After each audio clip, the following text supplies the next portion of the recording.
Pulso económico del último día de octubre. La bolsa ha cerrado con avances muy limitaditos, 0,04%. El índice general ha mantenido los 9.000 casi que por los pelos, 9.017,3. Eso sí, en el mes de octubre el IBEX 35 se ha dejado un 4,4%. Pérdidas, ¿eh? Bien, a pesar de todo, hoy hay valores que han aprovechado la sesión. Es el caso de Celnex, que sube 4,13, es el caso de Arcelor, que recupera 3,21, o es el caso de Grifols, que también recupera 3,02. En el lado de las pérdidas, hoy Repsol se deja 2,40. En segundo lugar, Banco Sabadell pierde 1,26 y en tercer lugar, Endesa se deja 1,22, a la vez que presentaba resultados que luego los vamos a comentar. Ya les adelanto algunos de los asuntos que vamos a tratar en la mesa de análisis económico, siempre con los mejores expertos para que ustedes no se pierdan detalle. Y en nuestra mesa de análisis económico tenemos que hablar, lógicamente, de la compra del día. Zegona, que es un fondo para invertir en telecomunicaciones, ha comprado el 100% de Vodafone España por 5.000 millones. Y esta es una incógnita que venía circulando en los últimos tiempos y que ya ha quedado resuelta en el día de hoy. También tenemos que hablar del Producto Interior Bruto de la eurozona, que retrocedió un 0,1% durante el tercer trimestre de este año y con una inflación que cae al 2,9%. Les recuerdo que la de España está en el 3,5%. Bien, y les presento ya a nuestros invitados hoy, don José Luis Fernández Santillana, jefe de análisis y estudios del sindicato USO. Muy buenas tardes. Hola, buenas tardes. Bienvenido, ¿todo bien? Muy bien, gracias. Me alegro. Y don Juan Avellán, profesor del IEB. Muy buenas tardes, bienvenido también. Muchas gracias. Empezamos por un somero análisis de la sesión de bolsa. Mantenemos los 9.000, se cierra el mes con unas pérdidas del 4,4%. ¿Cómo lo ves? Bueno, cerramos octubre, es el octubre negro, y después de este octubre negro, bueno, a ver qué va a pasar con el conflicto israelí. Parece que ya se empieza a descontar que es un conflicto que va a ir a bastante largo plazo. Habrá que ver si los estadounidenses consiguen mantener la no beligerancia de Irak, no entrar en conflicto con Irak, y bueno, si eso se mantiene ahí, pues supongo que las cosas irán en condiciones. Estos son, yo creo que lo más importante que tenemos, ese conflicto que ya está descontado y esperar a qué hacemos en el final de año. Hay quien habla de si estamos en mínimos, estamos en una bolsa en caída o bien podemos esperar a un mini rally o una subida para cerrar el final de año.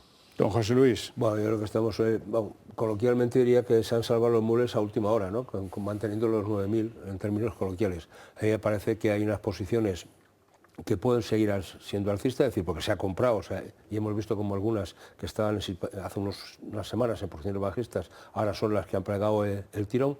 Yo creo que la banca tiene mucho todavía que decir porque los resultados han sido buenos y ahí, aunque no aparezcan hoy, pero ahí están detrás y eso tiene un peso específico. Yo creo que la situación del IPC en Europa, es decir, con esa caída de 4 décimas, la situación de que a partir de ahí la economía se contrae, es decir, que el Banco Central Europeo puede empezar a recortar tipos antes de lo esperado y eso puede hacer que las bolsas se animen, ¿no? Es decir, que la renta variable vuelva un poco a coger marcha. Ahora lo vemos.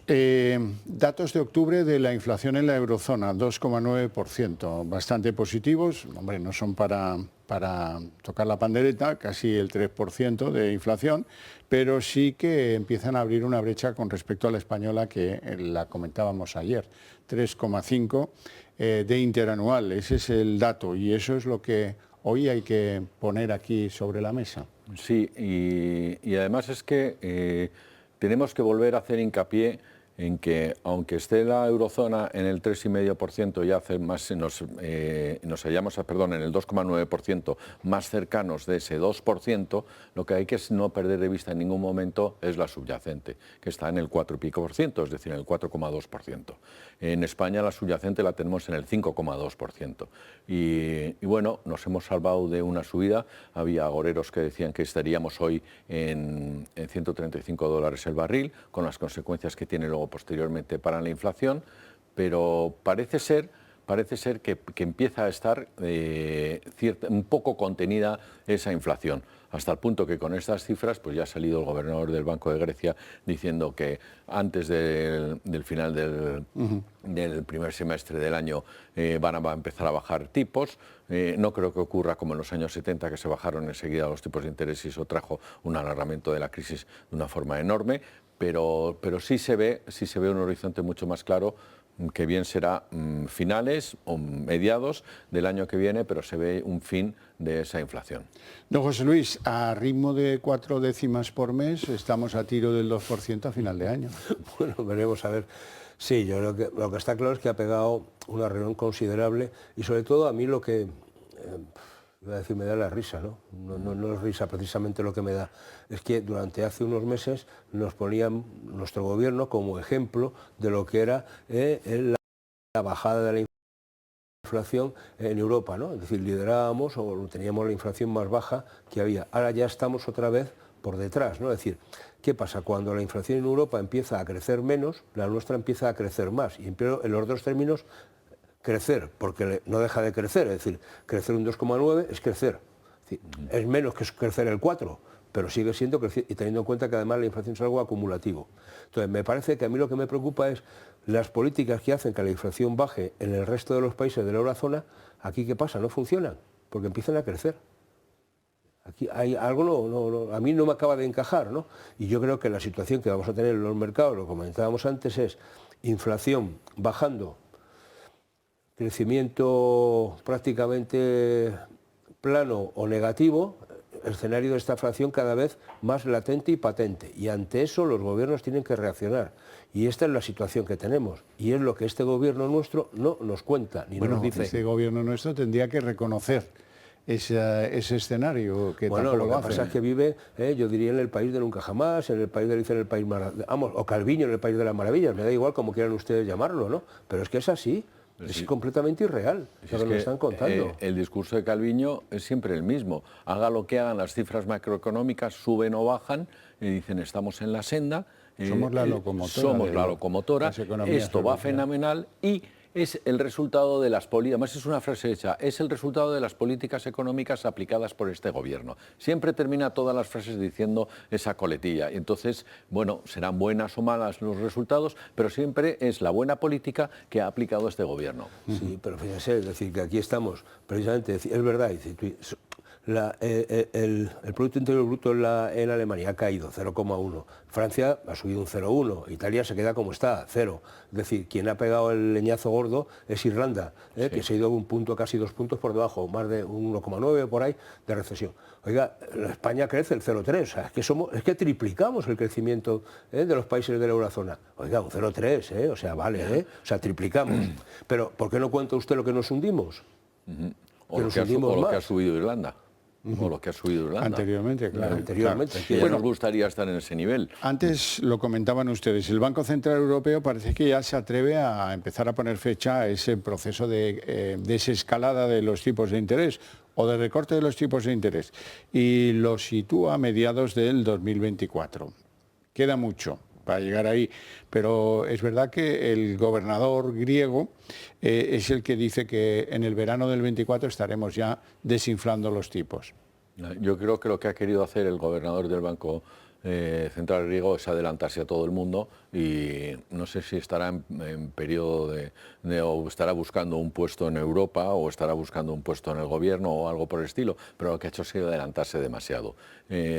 Estas nuevas cifras de inflación son muy buenas a nivel europeo y desde luego crean cierta luz.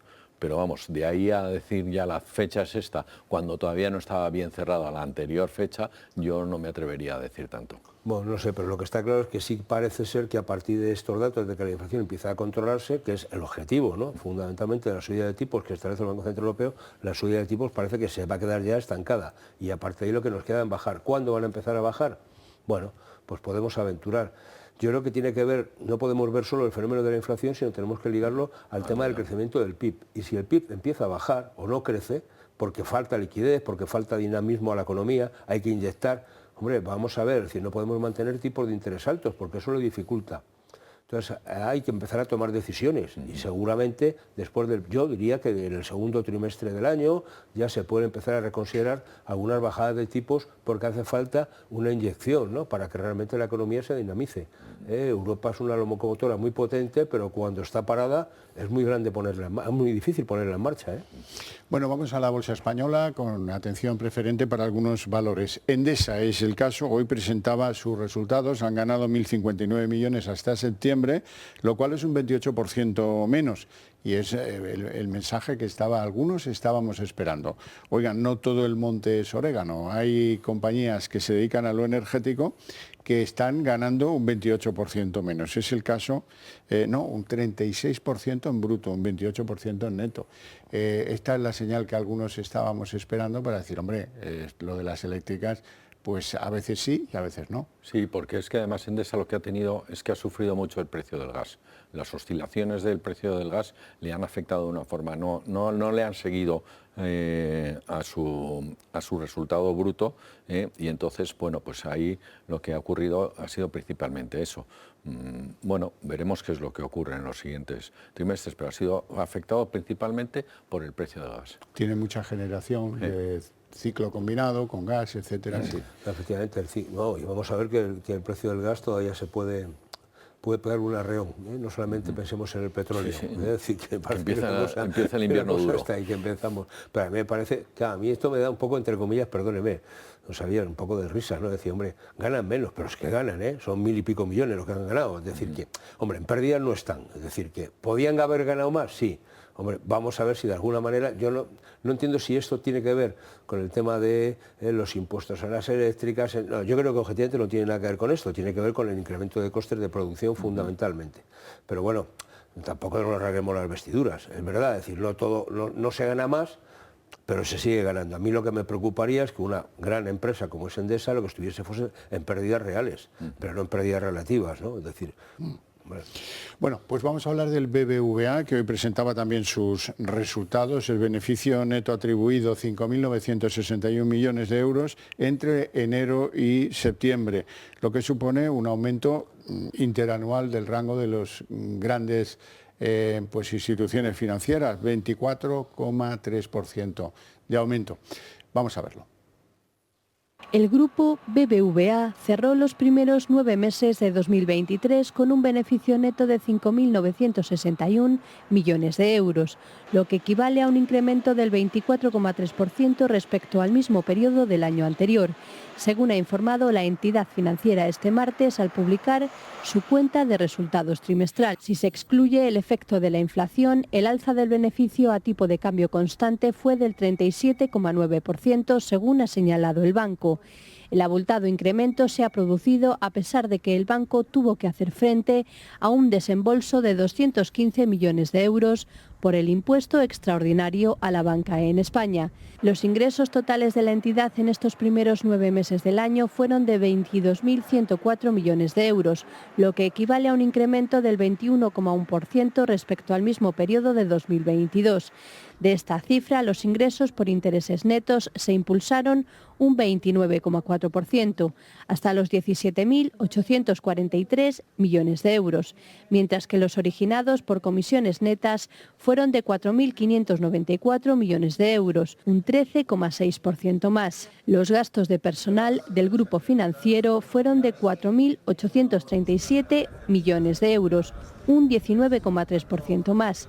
Y respecto a las cuentas únicamente del tercer trimestre, BBVA se anotó un beneficio neto atribuido de 2.083 millones de euros, un 13,3% más.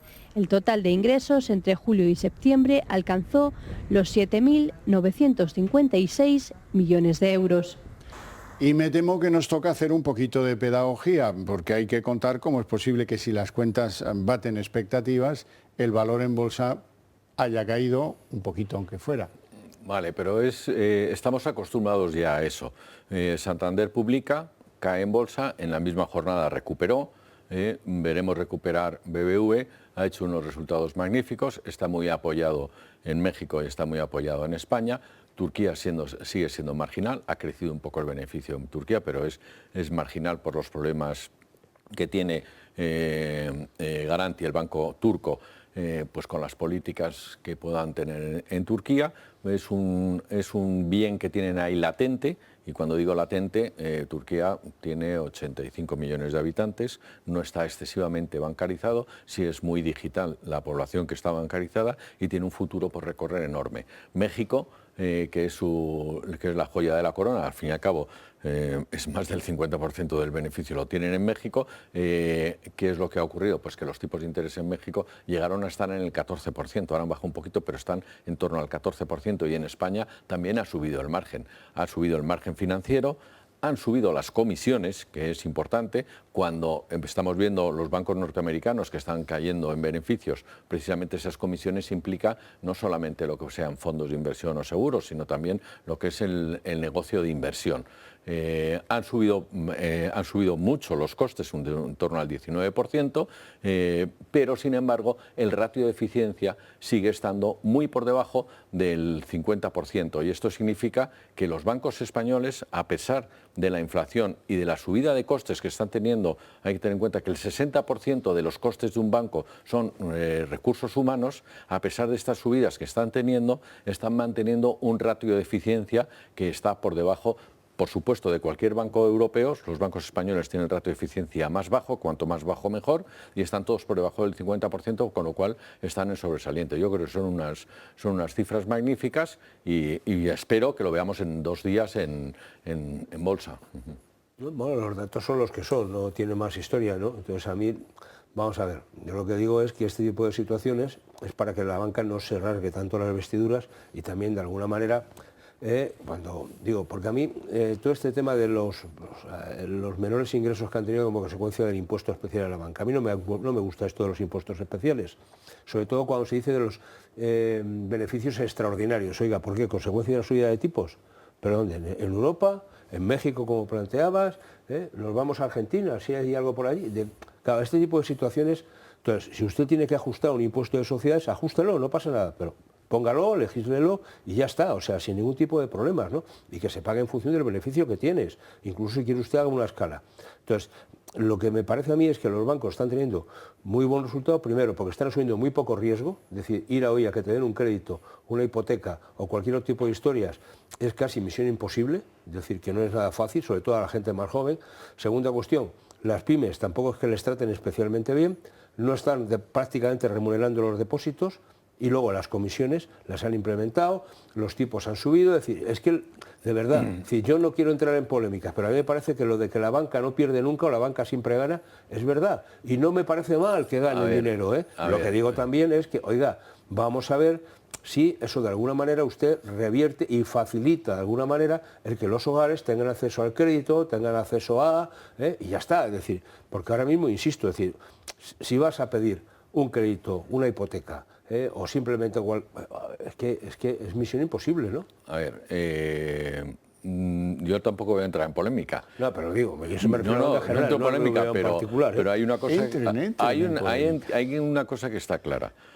Los costes de financiación para las empresas y para los particulares se han multiplicado por 3, porque los tipos de interés han subido lo que han subido. La demanda de crédito es infinitamente menor, y hay menor demanda de crédito por parte de las empresas y de los particulares, porque si antes me cobraban un 1%, un 2% por un crédito, si ahora me cobran un 7 o un 8, ¿qué es lo que hago? No cambio de maquinaria, no cambio de coche, me espero, porque me están diciendo que los tipos de interés van a bajar. Eso por un lado. Sí. Y por otro lado, también no todo es claro o oscuro. Las comisiones suben, entre otras cosas, porque suben los fondos de inversión. Las comisiones vienen por los fondos de inversión, vienen por las operaciones de inversión, es decir, salidas a bolsa, asesoramientos en ampliaciones de capital, eso al ciudadano medio no le llega, en compraventa de empresas. Pero eso al ciudadano medio...